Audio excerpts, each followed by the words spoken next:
ओम शांति। आज 18 मार्च 2017 बाबा के महावाक्य है। मीठे बच्चे, ज्ञान मार्ग में तुम्हारे ख्यालात बहुत उल्टा किया। जो तकदीरवान बच्चे ऊंच पद पाने वाले हैं, उनकी निशानी क्या होगी? उत्तर है, उनसे कोई भी खराब काम नहीं होगा।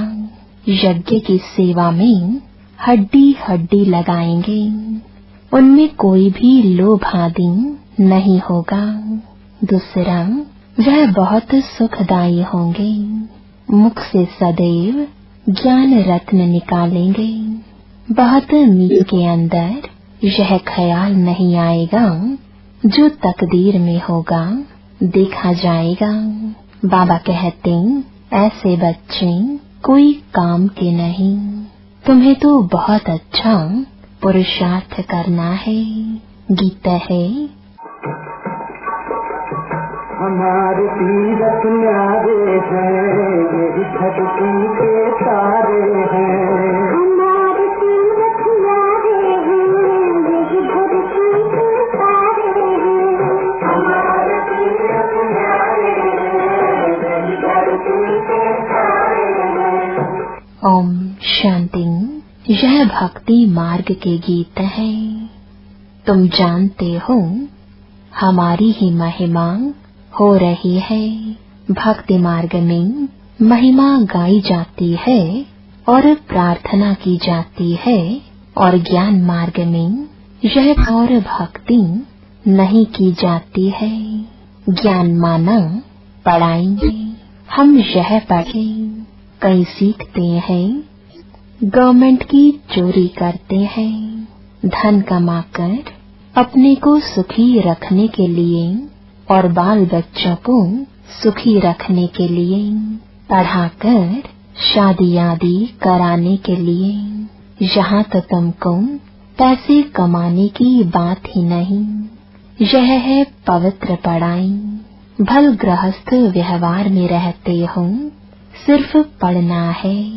कई कहते हैं, हमें तनख्वाह कम मिलती है, इसलिए ठगी करनी पड़ती है। क्या करें? परंतु इस ज्ञान मार्ग में तो ऐसे कोई ख्यालात नहीं होने चाहिए, नहीं तो दुर्गति हो पड़ती है। यहाँ तो बहुत सच्चाई सफाई से बाप को याद करना पड़े, तब ही पद पा सकते हैं। स्टूडेंट को पढ़ाई के सिवाय और कोई बात बुद्धि में नहीं रहनी चाहिए, नहीं तो हम भविष्य उच्च पद कैसे पाएंगे? अगर उल्टा सुल्टा काम कर लिया तो फेल हो जाएंगे। सच्ची कमाई में फिर कुछ झूठ आदि बोलने से, वह ऐसा कोई काम करने से पद भ्रष्ट हो जाएगा, बहुत घाटा पड़ जाता है। यहाँ तो तुम आए हो भविष्य पदम पति बनने के लिए, तो यहाँ कोई भी डर्टी ख्यालात नहीं आने चाहिए। कोई चोरी आदि करते हैं तो केस चलता है, उसमें कोई छूट भी जाए, परंतु यहाँ तो धर्मराज से कोई छूट ना सके। पापात्मा को तो बहुत सजा खानी पड़ती है। ऐसा कोई नहीं होगा जिसको सजा न खानी पड़ती हो। माया गिराती रहती है, थप्पड़ मारती रहती है, अंदर गंदे ख्यालात चलते हैं। यहाँ से कुछ पैसा उठावें, पता नहीं ठहर सकें या नहीं ठहर सकें, कुछ इकट्ठा करके रखें। अब यह है ईश्वरीय दरबार, राइट हैंड, फिर धर्मराज भी है। उनकी सजाएं तो 100 गुना ज्यादा है। नए नए बच्चों को शायद मालूम न भी हो, इसलिए बाबा सावधान करते हैं। तुम बच्चों के ख्यालात बड़े शुद्ध होने चाहिए। बहुत बच्चे लिखते हैं, बाबा आपका फरमान है कि गृहस्थ व्यवहार में रहते सिर्फ मुझे याद करो, श्रीमत बगैर कोई भी काम नहीं करो। परंतु हमको तो व्यवहार में बहुत कुछ करना पड़ता है, नहीं तो हम गुजारा कैसे करें। इतने थोड़े रुपयों से इतने भांति यानी परिवार के सदस्य कैसे चल सकेंगे, भूखा रहना पड़े। इसलिए व्यापारी लोग धर्माओं भी कुछ निकालते रहते हैं, समझते हैं हमारे से पाप होते हैं वह मिट जाए, हम धर्मात्मा बन जाए। धर्मात्मा पुरुष से बहुत पाप नहीं होता है, क्योंकि धर्मात्मा पाप से कुछ डरते हैं। ऐसे भी बहुत होते हैं जो कभी धंधे में झूठ नहीं बोलते, एकदम दाम फिक्स रखते हैं। कलकत्ते में एक बर्तन बेचने वाला था, सबके बोर्ड पर लिख देता था, फिर कुछ भी कम नहीं करता।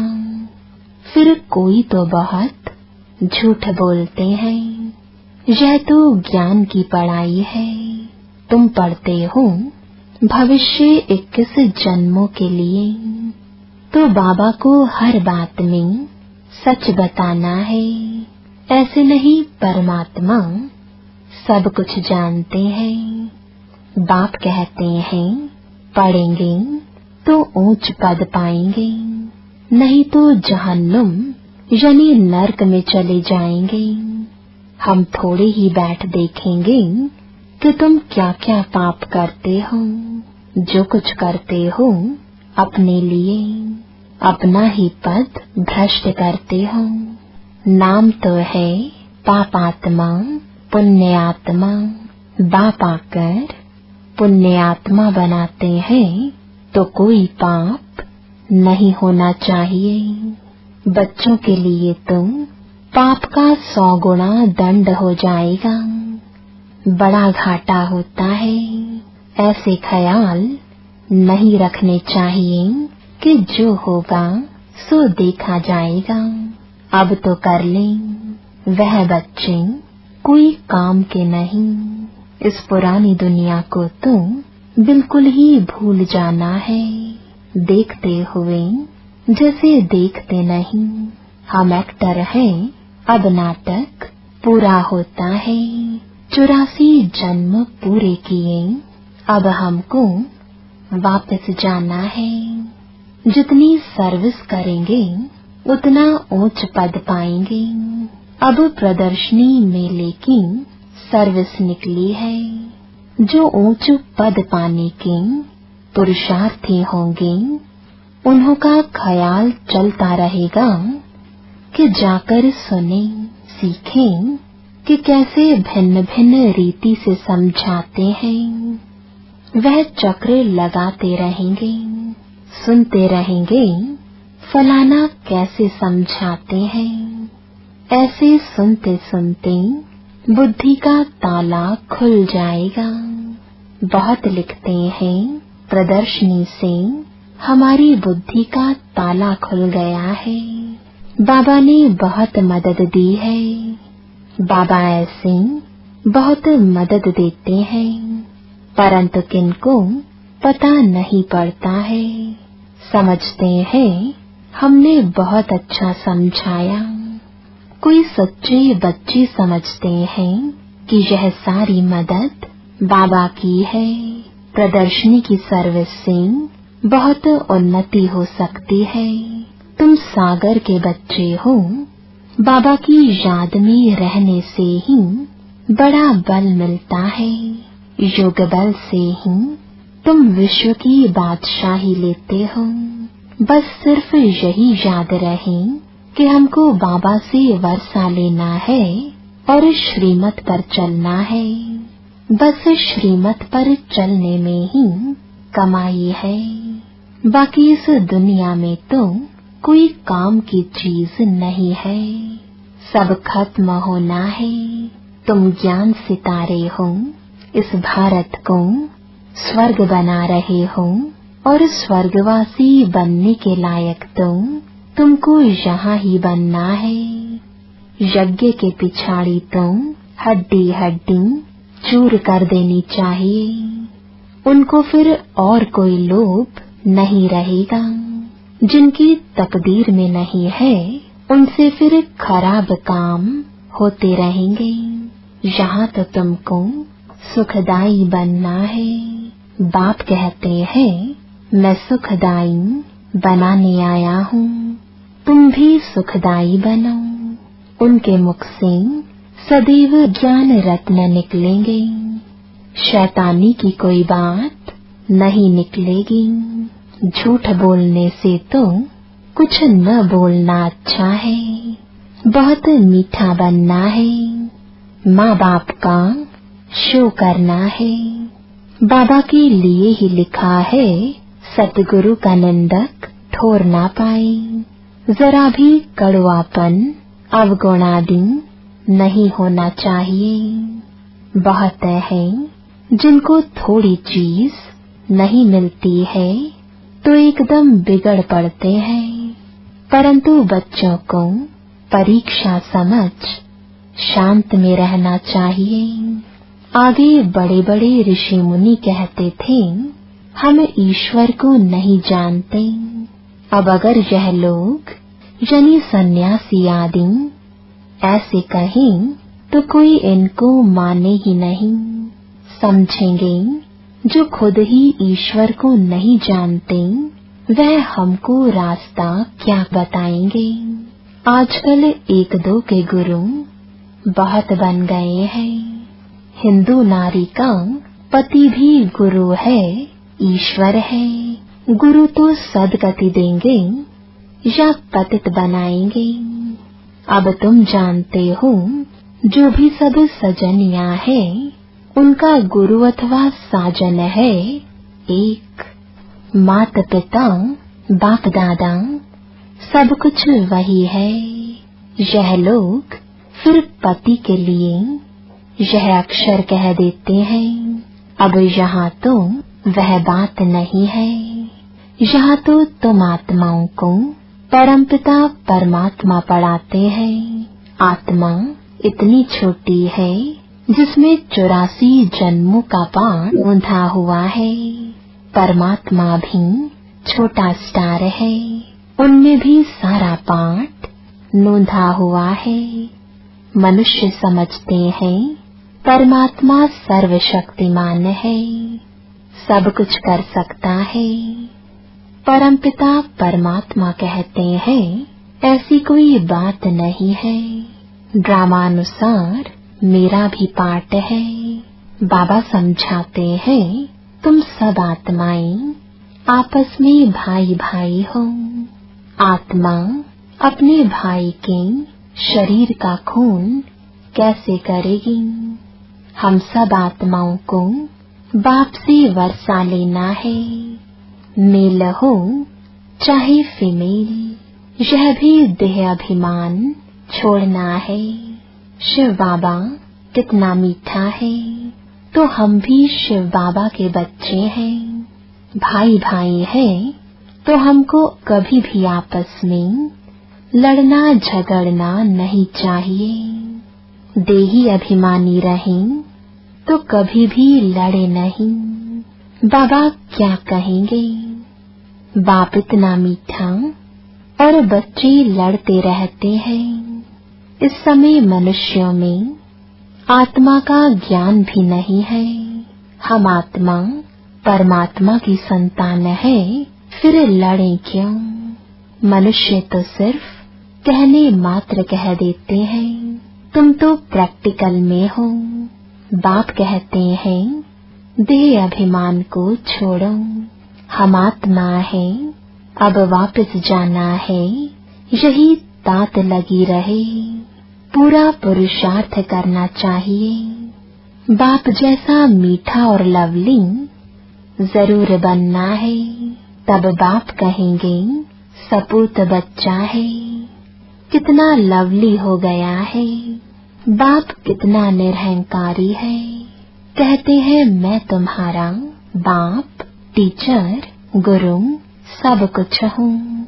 आधा कल्प से तुम मुझे याद करते आए हो कि बाबा आओ। यह मेरा भी ड्रामा में पार्ट है। पहले यह घड़ी आदि नहीं थी, रेटिंग देखते थे। यह साइंस से जो कुछ बन रहा है यह तुम्हारे लिए है। यह साइंस वाले कोई ज्ञान नहीं लेंगे, उनको आना ही प्रजा में है। महल आदि बनाने वाली तो प्रजा ही होती है ना। राजा रानी तो ऑर्डर देने वाले होते हैं। तो यह कोई गुम नहीं हो जाएंगे, यह बहुत होशियार हो रहे हैं। बाकी चंद्रमा आदि पर जाना यह सब अति की निशानी है। साइंस भी दुख देने वाली हो गई है। वहाँ सुख की चीजें रहती हैं। यह बाकी है थोड़े समय के लिए। टू मच में जाते हैं तो विनाश हो जाता है। बाकी सुख तो तुम भोगेंगे। मम्मा बाबा कहते हो तो फॉलो करना चाहिए। तुम्हारे मुख से सदैव रत्न निकलने चाहिए। कहते हैं पत्थरों ने गीत गाया। पहले तुम पत्थर बुद्धि थे, बाबा ने आकर तुमको पत्थर बुद्धि से पारस बुद्धि बनाया है। अभी तुम गीता का गीत गा रहे हो, बाकी वह पत्थर गीत नहीं गाएंगे। गीता को ही गीत कहा जाता है। तुम अभी परमपिता परमात्मा की बायोग्राफी को जानते हो। वो लोग तो कुछ भी अर्थ नहीं समझते हैं। रत्नों के बदले पत्थर ही मारते हैं। अब तुम्हारी बुद्धि में रत्न है नंबरवार। कोई के मुख से तो हीरे मोती निकलते हैं, इसलिए ही तुम्हारे नाम पड़े हैं नीलम परी, सब्ज परी। तुम पत्थरों से रत्न अथवा पारस बन रहे हो। अब तुम्हारा काम है जो भी आवे उनको समझाना। तो तुम्हारा परमपिता परमात्मा के साथ क्या संबंध है? जब तक इस बात का एक्यूरेट जवाब नहीं लिख कर दें, तब तक बाबा को मिलना ही फालतू है। पहले बाप को जानें, तब समझें कि बीके किसकी पोत्रियां हैं। बड़ी ऊंची मंजिल है। 21 जन्मों की बादशाही गरीब से गरीब भी ले सकते हैं। विश्व का मालिक बनना कोई कम बात है क्या? सिर्फ श्रीमत पर चलना है। भगवान खुद कुर्बान जाते हैं बच्चों पर। 21 जन्मों की कुर्बानी करते हैं। कहते हैं विश्व के मालिक भव। जरूर बच्चों के मुख से रत्न ही निकलते हैं, तब तो भविष्य में पूजनीय देवता बनते हैं। अच्छा, मीठे मीठे सिकिलदे बच्चों प्रति माता पिता बाप दादा का याद प्यार और गुड मॉर्निंग। रूहानी बाप की रूहानी बच्चों को नमस्ते। धारणा के लिए मुख्य सार है। पहला, मीठा बन माँ बाप का शो करना है। कड़वापन जरा भी है तो उसे निकाल देना है। बाप जैसा मीठा लवली जरूर बनना है। दूसरा, कोई भी काम श्रीमत के बिना नहीं करना है। श्रीमत में ही सच्ची कमाई है। वरदान है, संगम युग के महत्व को जान। श्रेष्ठ प्रारब्ध बनाने वाले तीव्र पुरुषार्थी भव। संगम युग छोटा सा युग है। इस युग में ही बाप के साथ का अनुभव होता है। संगम का समय और यह जीवन दोनों ही हीरे तुल्य है। तो इतना महत्व जानते हुए एक सेकंड भी साथ को नहीं छोड़ना। सेकंड गया तो सेकंड नहीं, लेकिन बहुत कुछ गया। सारे कल्प की श्रेष्ठ प्रारब्ध जमा करने का यह युग है। अगर इस युग के महत्व को भी याद रखो तो तीव्र पुरुषार्थ द्वारा राज्य अधिकार प्राप्त कर लेंगे। स्लोगन है, सर्व को स्नेह और सहयोग देना ही विश्व सेवाधारी बनना है। ओम शांति।